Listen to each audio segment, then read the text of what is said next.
High views, good morning. Welcome to profit master dot in. ఇవాళ ప్రధాన దినపత్రికలు అలాగే వెబ్సైట్స్లో ఉన్న టాప్ బిజినెస్ హెడ్లైన్స్ ఒకసారి చూద్దాం. ముందుగా అమెరికన్ మార్కెట్స్లో నిన్న ఒక ఫ్లాట్ క్లోజింగ్ మనం చూసాం. నాస్డాక్ 0.04% లాభాలతో ముగిస్తే ఎస్ఎన్పి 500 0.03%, అలాగే డౌజోన్స్ 0.24% మైనస్తో నిన్న ముగియడం చూసాం. డౌజోన్స్లో నిన్న ఆల్మోస్ట్ ఒక 200 పాయింట్స్ దాకా సెల్లింగ్ కనిపించింది, నష్టాలు వచ్చాయి. కాకపోతే నిన్న యుఎస్ మార్కెట్స్లో వాళ్ళకి ఒక పాజిటివ్ న్యూస్ ఏంటంటే అక్కడ ఎంప్లాయ్మెంట్కి సంబంధించిన అన్ఎంప్లాయ్మెంట్కి సంబంధించిన డేటా ఒకటి వచ్చింది. US employees added 6.38 lakh jobs in October. ఈ solid pace though far fewer than needed to regain most of the jobs lost in pandemic recession. So pandemic టైంలో పోయిన ఉద్యోగాల్లో చాలా ఉద్యోగాలు తిరిగి రావడం అనేది సో అక్కడ యుఎస్ మార్కెట్స్కి కలిసి వచ్చింది. 7.9% ఉన్న ఇది 6.9% దిగి రావడం వల్ల ఇప్పుడు దాన్ని ఒక మార్కెట్స్ పాజిటివ్గా తీసుకొని నిన్న డౌజోన్స్లో రికవరీ మనం చూసాం. ఇక ఈ అమెరికన్ ప్రెసిడెంట్ ఎవరు అన్న సందిగ్ధత కొనసాగుతూనే ఉంది. ఈ వృద్ధ జంబుకాల పోటీలో ఎవరు విజయం సాధిస్తారని ఇంతకాలం ఉత్కంఠ ఉండేది. అయితే ఆల్మోస్ట్ జో బైడెన్కే మొగ్గు చూపినట్టు చాలా స్పష్టంగా అర్థమవుతుంది. ఇక పెన్సిల్వేనియా ఒక్కటే, మోస్ట్లీ పెన్సిల్వేనియాలో జో బిడెన్ ముందంజలో ఉండడం వల్ల చూస్తే ఇక ట్రంప్కి దాదాపుగా అవకాశాలు గేట్లు మూసుకుపోయాయని చెప్పి చాలా స్పష్టంగా అర్థమవుతుంది. మరోవైపు ఆయన లీగల్ బ్యాటిల్ చేసేందుకు ప్రయత్నాలు చేస్తున్నారు డొనాల్డ్ ట్రంప్. దీన్ని అక్కడ కోర్టులు ఏ మేరకు స్వాగతిస్తాయి అన్నది చూడాలి. బట్ మొత్తానికైతే ఇక ట్రంప్ చాప్టర్ క్లోజ్ అయిపోయినట్టు చాలా స్పష్టంగా మనకు అర్థమవుతున్న అంశం. ఇక మార్కెట్స్ వాటిని ఇంకా ముందుకు వెళ్ళి యాజ్ యూజువల్గా ఓన్ బిజినెస్ చేసుకోవాల్సిన పరిస్థితి ఉంది. కాబట్టి మేబీ దీన్ని ఈ వీకెండ్తో సహా ఈ అంశానికి ఇక ఫుల్ స్టాప్ పెట్టే అవకాశం మనకుంది. ఇక ఫస్ట్ మనకి దీపావళి సందర్భంగా ఈ సంవత్ 2077 ముహూర్త్ ట్రేడింగ్ కంటే ముందు మనం ఒక 15 స్టాక్ ఐడియాస్తో పాటు ఒక వెబినార్ని ఆర్గనైజ్ చేయడం జరుగుతుంది. ఈ వెబినార్లో ఈ 15 స్టాక్ ఐడియాస్ని షేర్ చేసుకోవడంతో పాటు ఓవరాల్గా మార్కెట్స్ ఇక్కడ నుంచి ఎలా ఉండే అవకాశం ఉంది, ఏ సెక్టర్ బెటర్ పర్ఫామ్ చేసే అవకాశం ఉంది అన్న చాలా అంశాలు మనం మాట్లాడుకోబోతున్నాం. ఈ వెబినార్లో నవంబర్ 13వ తారీఖున ఈ వెబినార్ జరగబోతుంది, శుక్రవారం రోజున. So I request each and everyone to join. ఇది పెయిడ్ వెబినార్, ఎందుకంటే ఇందులో స్టాక్ ఐడియాస్ మనం షేర్ చేసుకుంటాం కాబట్టి 15 stock recommendations. So I request interested parties, ఎందుకంటే మనకి ఫండమెంటల్కి చాలా స్ట్రాంగ్ స్టాక్స్ ఇస్తూ వచ్చిన ట్రాక్ రికార్డ్ ఉంది. కాబట్టి ఈసారి కూడా అనలిస్టులు అలాంటి మంచి ఫండమెంటల్లీ సాలిడ్ స్ట్రాంగ్ స్టాక్ ఐడియాస్ను సిద్ధం చేసి ఉంచారు. ఆ రోజు అట్లీస్ట్ ఒక 2-3 అనలిస్టులు ఆ వెబినార్లో పాల్గొంటారు. సో మీకైనా డౌట్స్ ఉంటే కూడా కొంతమంది నుంచి మనం ఆ డౌట్స్ క్లారిఫై చేసేందుకు కూడా ఆ వెబినార్లో అవకాశం ఉంటుంది. మొత్తంగా 15 స్టాక్ ఐడియాస్ ఆ రోజు మీతో షేర్ చేసుకుంటారు. సో మీకు మరిన్ని వివరాలు కావాలంటే కింద ఇచ్చిన వాట్సాప్ నెంబర్ 9618956931కి మీరు వాట్సాప్ చేయొచ్చు. లేదా లింక్ profitmaster.in వెబ్సైట్లో మీరు లింక్ క్లిక్ చేసినా కూడా ఆ పేమెంట్ డీటెయిల్స్ అవన్నీ వస్తాయి. So I request each and everyone to just have a look and utilize this opportunity. ఇక మన ఇండియన్ మార్కెట్స్ విషయానికి వచ్చినట్టయితే ఫస్ట్ పేజ్లో White House turning blue.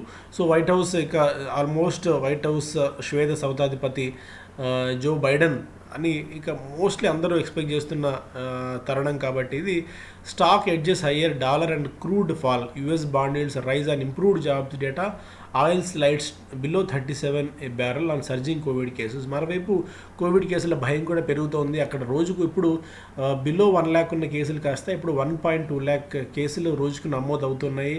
Joe Biden వచ్చిన తర్వాత మళ్ళీ ఏమైనా లాక్డౌన్ లాంటివి విధిస్తారా, లేదంటే కఠిన చర్యలు ఏమైనా తీసుకుంటారా అని కూడా మార్కెట్ ఆలోచిస్తుంది. కాబట్టి సో మేబీ ఇక్కడ మార్కెట్స్లో కరెక్షన్ రాకపోయినప్పటికీ, మేబీ కరెక్షన్ వచ్చినా రాకపోయినా, ప్రైస్ వైజ్ కరెక్షన్ లేకపోయినా టైం వైజ్ కరెక్షన్ ఉంటుంది. అంటే మార్కెట్స్ ఇక్కడ నుంచి బాగా కన్సాలిడేషన్లో ఉండే అవకాశం ఉంది.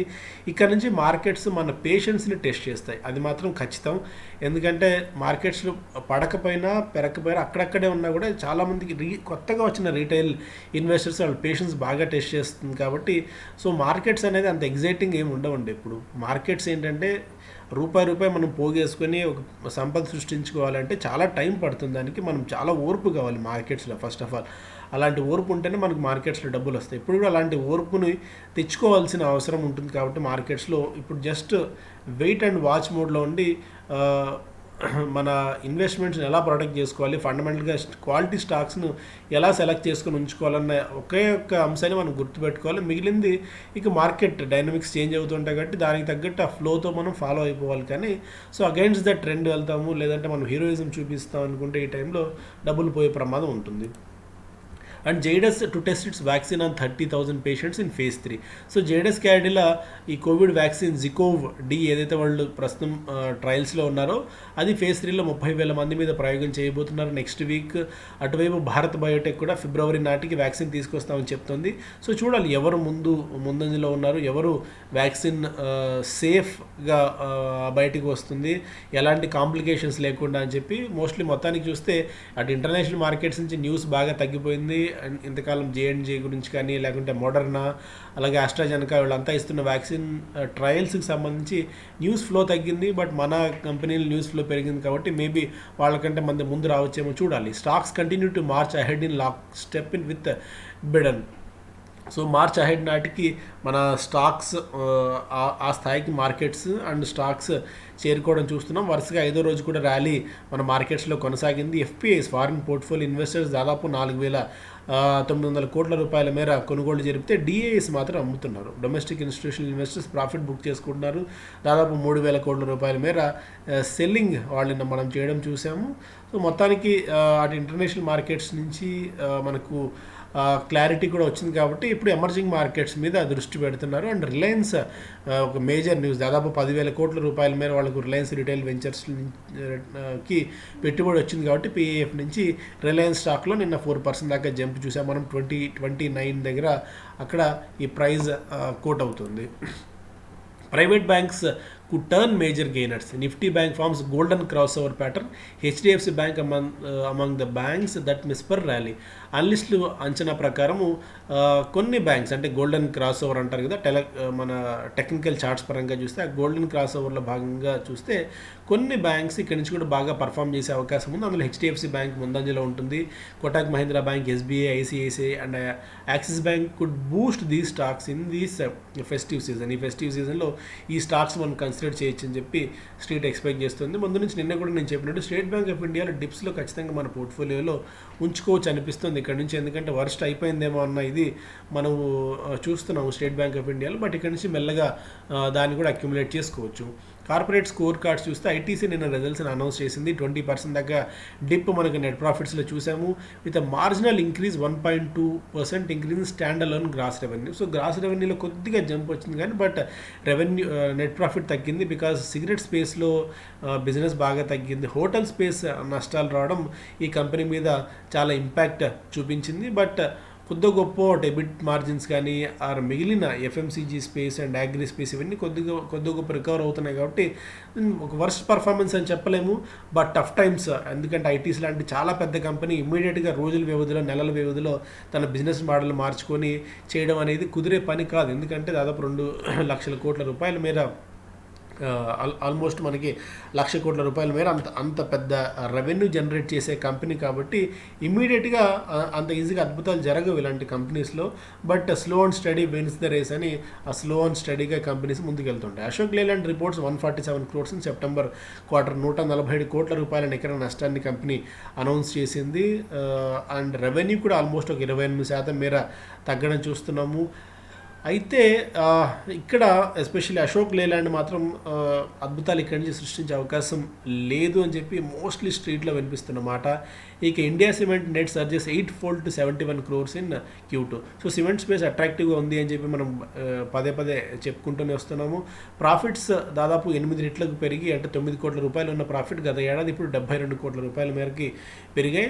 కాస్ట్లు బాగా తగ్గడం ఒకటి, రియలైజేషన్ పెరగడము, వాల్యూమ్స్ గేమ్లో బాగా పెరగడం, కెపాసిటీ యూటిలైజేషన్ 35 నుంచి 53% పెరగడం, ఇవన్నీ కలిసి వచ్చాయి ఇండియా సిమెంట్స్కి. దాదాపు 70 కోట్ల రూపాయల నికర లాభాన్ని కంపెనీ అనౌన్స్ చేసింది. యునైటెడ్ బ్రూవరీస్ దాదాపు 97% మేర నెట్ ప్రాఫిట్స్ పెరిగిందన్న ఒక అంచనా కూడా మనము ఆ నెంబర్స్ పరంగా చూస్తున్నాం. ఇక బిజినెస్ స్టాండర్డ్ చూస్తే బైడెన్ గురించి వార్త, అలాగే ఇదొక interesting news. Large NBFC should convert in to banks or shrink business. So ఎన్బిఎఫ్సీలు ఇక నాన్ బ్యాంకింగ్ ఫైనాన్స్ కంపెనీస్ లాగే ఉండకూడదు, అవి బ్యాంక్స్గా రూపాంతరం చెందాలి, లేదంటే తమ వ్యాపారాన్ని తగ్గించుకోవాల్సిన అవసరం ఉంటుంది అని చెప్పి డిప్యూటీ గవర్నర్ కొత్తగా ఎంపికైన డిప్యూటీ గవర్నర్ రాజేశ్వరరావు గారు చెప్తున్నారు. ఇది ఎన్బిఎఫ్సిస్కి ఒక రకంగా, ఎందుకంటే ఇంక వాళ్ళు మళ్ళీ బ్యాంక్ లైసెన్స్ తెచ్చుకోవడము ఇవన్నీ ఎలా టర్న్అవుట్ అవుతాయి చూడాలి. ఎందుకంటే ఆ ఫ్రేమ్ వర్క్ తగ్గట్టు ఆ కంపెనీస్ కూడా మార్చుకోవాలి, కానీ జస్ట్ ఎన్బిఎఫ్సిస్ లానే చలామణి అయిపోతూ కాలాన్ని వెళ్ళదీసే అవకాశం అయితే లేదు. రెగ్యులేటరీ ఫ్రేమ్ వర్క్లోకి వాళ్ళు రావాల్సిందే అని చెప్పి ఆర్బీఐ డిప్యూటీ గవర్నర్ చెప్తున్నారు.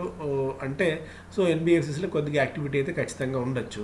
And US polls may not impact Indian pharma industry. So Europe మీద ఇంపాక్ట్ ఉండొచ్చేమో, కానీ ఇండియా మీద ఆ స్థాయిలో పెద్దగా ఇంపాక్ట్ ఉండకపోవచ్చు అని చెప్పి మన స్ట్రీట్లో ఉన్న నిపుణులు ఎక్స్పెక్ట్ చేస్తున్నారు. Like Cadila health chairman Pankaj Patel, doctor Reddy's labs Satish Reddy వాళ్ళు చెప్పిన దాని ప్రకారం అర్లీ అవుతుంది కామెంట్ చేయడం ఇప్పటికిప్పుడు. కాకపోతే at the end of the day కొద్ది గొప్ప మనం తక్కువకి జనరిక్ డ్రగ్స్ని సప్లై చేస్తున్న దేశాలు, క్వాలిటీ డ్రగ్స్ని సప్లై చేస్తున్న దేశాలు ఏమన్నా ఉన్నాయంటే ఫస్ట్ ప్రామినెంట్గా మన కంట్రీ కనిపిస్తుంది. అలాంటి టైంలో వాళ్ళు మనని దూరం చేసుకొని వేరే వాళ్ళ వైపు మొగ్గు చూపడం అనేది ఉంటుందని అయితే అనుకోము. బట్ స్టిల్ చూడాలి, ఎందుకంటే వైట్ హౌస్లో ఎవరు వస్తారు, వాళ్ళ స్టాండ్స్ ఎట్లా ఉంటాయి, బయలేటరల్ రిలేషన్స్, బయలేటరల్ ట్రేడ్స్, ఇలా చాలా అంశాలు ముడిపడి ఉంటుంది. కాబట్టి అంత ఈజీగా ఇప్పటికిప్పుడు చెప్పడం కష్టం అవుతుంది. బట్ స్టిల్ ఎవరైనా సరే బిజినెస్ని కోల్పోరు. And at the end of the day వాళ్ళ దేశ ప్రజల హెల్త్ ఇంపార్టెంట్ కాబట్టి మనం చూడాల్సి ఉంటుంది ఈ టైంలో. సో ఇది మోస్ట్ ఆఫ్ ది పాయింట్స్ మనం కవర్ చేసాం. So thank you so much.